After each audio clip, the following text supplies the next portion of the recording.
Okay, so to update you guys on the GED situation, so I go down there to the public library on 7th Street. I was given this sheet of paper by the guy that was at the complaint uh, for the child support offices. So remember that he gave me the piece of paper. Just he's a resource coordinator. Anyway, so I followed up on it and I went down there. I was a little late, you know. So I get there like 1:12 or whatever. It started at 1 to 3. And concerned with how many teachers it was going to be, concerned with how many people were going to be in the class. Not like overly concerned, but just wondering. And didn't put on any makeup, didn't do anything to my hair. Just, learning mode because I have to be at work in about an hour, 2 hours. So, I come out of my comfort zone and do something, that before work. Usually I don't want to do anything before work, especially if I know I got to work from like 4 to close because I don't want to be tired when I'm at work. So, anyway, when you get older, I understand totally how you get stuck in your ways and your routines and stuff. But again, you have to be flexible to the Holy Spirit, especially if you want change. So I go down there. It's me and a Filipino guy. Forgive me if he's not Filipino, but that's what he looked like. And the teacher. And so it's an older white lady, and she's really nice and everything. And she's like, well, are you here for the GED courses? Are you here for the Yes, I am. I'm here for that. As Tamar Braxton says, I'm here for that. So anyway, so we sit there. She shows me how to log on the computer. She puts a couple books in front of me, such as these are the books to study if you are, since you're looking to take the GED test. And so the books that she shows me are books that are very similar to what I got from the thrift store. So this book here is what I have from the thrift store. Here's another one, science. The first one was language, arts, and reading. Like I said, this one is science. Then you got your writing, okay, GED writing. Now, granted, the GED, here we go. Okay, truck going by. So granted, the GED test has changed over the years. It changes drastically to keep up with the requirements, the state requirements of what you need to know to be considered educated. So, where's the book that I checked out? Okay, oh yeah, here's another one that I got from the thrift store about math. Okay, so all these books, 99 cents for this one, 45 cents for the other one, 99 cents for the other one. It's just you really never know what you'll find at the thrift store. Have I done anything with any of those books? Not yet. So I'm sitting there in the class and I'm going in with a different mindset. I'm going in there with the mindset of, what if I get it this time? I'm going to get it this time. What if this is a waste of time? All this stuff is going through my head and it's like, okay, am I ready? Like, I'm trying to see what's different about this time. And so I sit there and she shows me some, you can do the pretest, like practice tests, like just like to see you answer questions and then it says, yes, you got the answer correct, or no, that's incorrect and this is the right answer. And then sometimes it even explains why it's the wrong answer or why it's the right answer, which is really cool. That's different from any other experience I've had previously. I had to go to McDonald's and get me a shake to make myself feel better.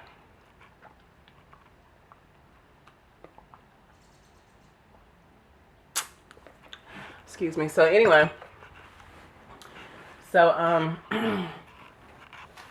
sitting there and I'm doing my little thing or whatever, and then I realize, I'm like, okay, I got to be at work in a few hours. I'm sitting here. I know absolutely none of this math. Math is what I started off with. And she's like, well, if you have trouble with anything, just let me know. She's with him. She steps aside from me to go back to him.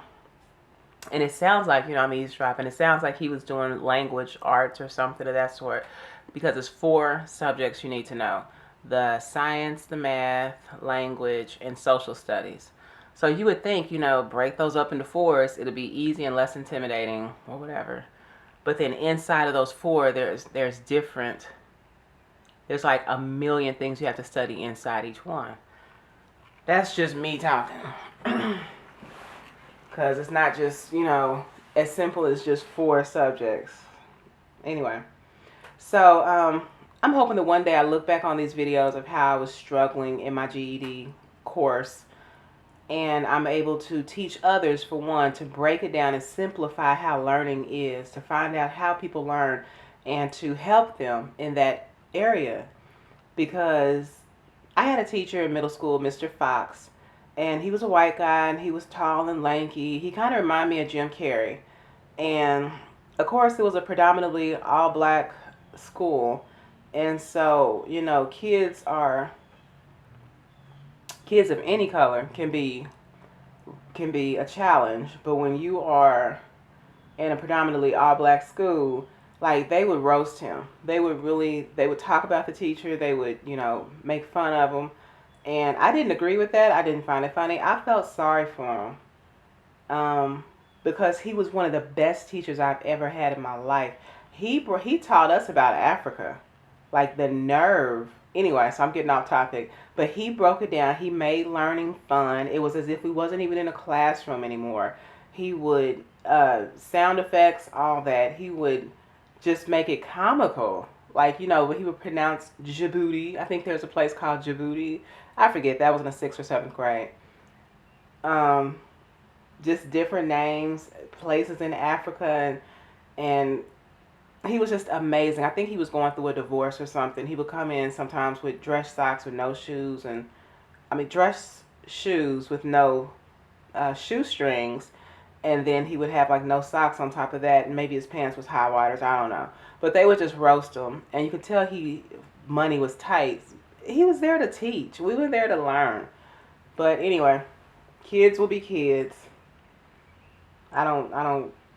My kids cannot, no, do not. I don't let my kids, no. Anyway,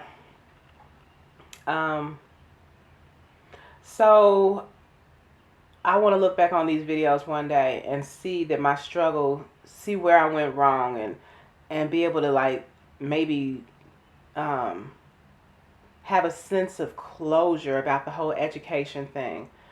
And like, wow, I really struggled, but I kept going. That's the whole purpose of me vlogging my journey of this GED. So anyway, so I'm sitting there, and so she's back helping the guy. Let's call him Tim.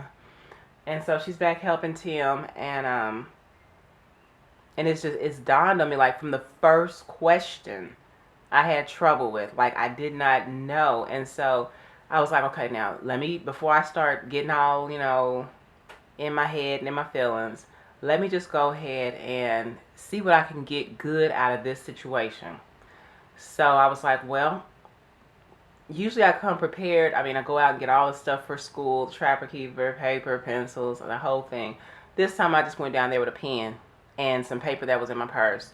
So I started writing down the different subjects of the test so that I'd know what to go home and study, or Google, or books to read upon, Then I realized it was everything. It was like, I'm pretty much writing down the whole, what is it?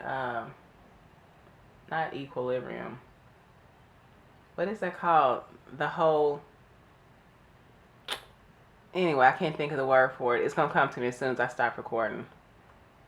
Curriculum. I said equilibrium. I just said it. Curriculum. Anyway, whatever. Back to my shake. Make me feel better. I'm gonna be fat because I'm using food as a freaking comfort in times of sorrow.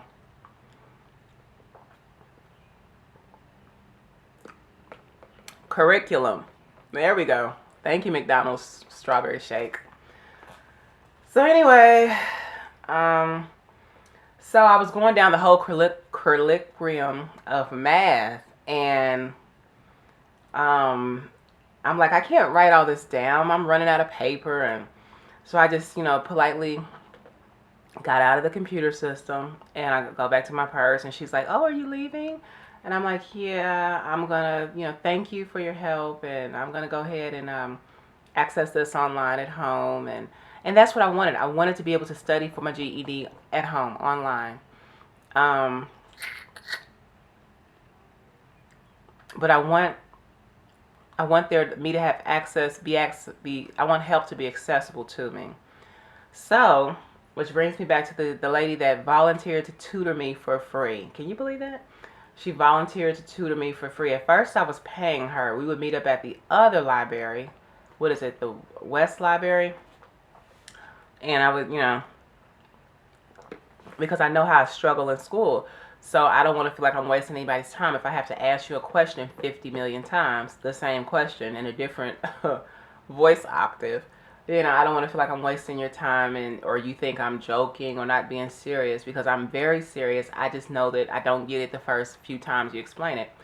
So, and I still don't know what that is. I really don't. But I'm no longer going to cry about it. Okay, I'm still going to cry about it, but not today. But I'm no longer going to be in shock that I'm crying about it. I'm no longer going to be in shock that I'm embarrassed by it. I'm no longer going to hate myself for it. Just learn to accept it. I learn slower, whatever. Or I just, blame it on the teachers. You can't teach. You suck at teaching. You suck. No, I'm just playing. So anyway, it wasn't really if it was a teaching setting today, it was more of an instructing. I'm going to instruct you on how you can go after your education, which I appreciate. Because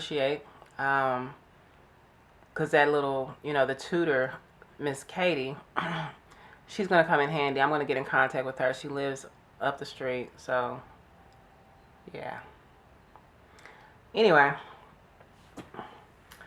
So, as I leave, the lady at the library was super nice, super pregnant. But she got me a library card so I can access it at home. You need a library card to access it at home or to use their facilities, which makes sense. But to even access it at home, like, I'm already paying for the internet. Like, I should be able to access anything. But no, so I understand it only costs $1 for a replacement card. So I winded up getting, she was like, well, anyway, so I wound up getting a book that is like pre-GED. Like I told her, I said I need to go back. I told the librarian at the front desk as I was leaving, I was like, I need to go back to the beginning courses. Like what we were doing back there was too advanced for me. And she was like, oh, well, we have such and such and such. So helpful. I just love helpful people. I don't care if you work at McDonald's. I don't care if you're in the White House. If you have a job, do it to the fullness of your ability. Be helpful. And if you're having a bad day, I can understand that too. So anyway, she was so helpful, and she got me this book. So I have a total of what, 5 books now? But this one has to go back. Pre-GED. Everything you need to start preparing for the GED. More than 1,000 practice exercises with explanations. Go ahead on, girl. Easy to follow lessons in 5 GED class subject areas. Pretest to identify key areas to study. Pretests are important. And post-test to evaluate progress. So, yeah, thank you for following me along so far in my journey. When I get off work tonight, I'm going to do at least 2 or 3 sheets out of that book. I'm going to do them. 2 or 3 sheets out of that book. I'm going to log on tonight and do about 2 or 3 pop quizzes or whatever on there. But every day I'm going to make myself devote time to it, because I don't want to be continuing to drive a hoopty. Like my car on the way down there was like threatening to cut out on the way down there and back. And I'm just like, really? I'm sick of living not beneath my means, because God has blessed me, but I'm sick of, it's amazing. Necessity. I forget how the saying goes, like necessity breeds solution or something. when you are in need. No. This is what I wanted to add, and I'm gonna be done with this video. So at the library that I was at, it had a lot of people down there that was like, it was in like the crazy area of town. And I say that because you're liable to see people talking to themselves, turning flips in the street, on drugs, mental illness, and all that. It's just like you're in a whole different section of town now. And it's not that they're crazy, but it's that poverty. The Bible says poverty is the destruction of the poor. If you're poor, you're going to be walking around, not necessarily dirty, but you're going to be walking around and not look your best. Your appearance is going to suffer. Your hygiene sometimes suffers because you have to decide if you're going to buy food or toilet paper. I've been there. You know, actually, I used to live close by that library. So, anyway, so I was like, you know what? I have the opportunity in front of me. I've always had it in front of me to go back to school and get it. I've tried to get it a million times. But this is, I'm not going to look at it as I've done this before. It keeps failing. I'm going to look at it as the man that was at the Pool of Bethesda that was lame for 38 years. Was that the one for 38 years? Because he kept going. He kept going to the pool. He kept going to the pool. He didn't have his deliverance, but he kept going to the pool. So it's like you got to keep trying. There's some things that you're going to have to do over and over again until you get that breakthrough, until you get that deliverance, until you get that healing. You know, and then there's some things that just come with ease. Some people, they get out of high school and get married. And some people, they have to go all their life without finding their one true love, or, you know what I'm saying? And then they find it when they're 80 years old and get married. That happened to my great-grandmother. Although she was married before, but, you know, at 80 years old, she still got remarried. Anyway, thank you for viewing.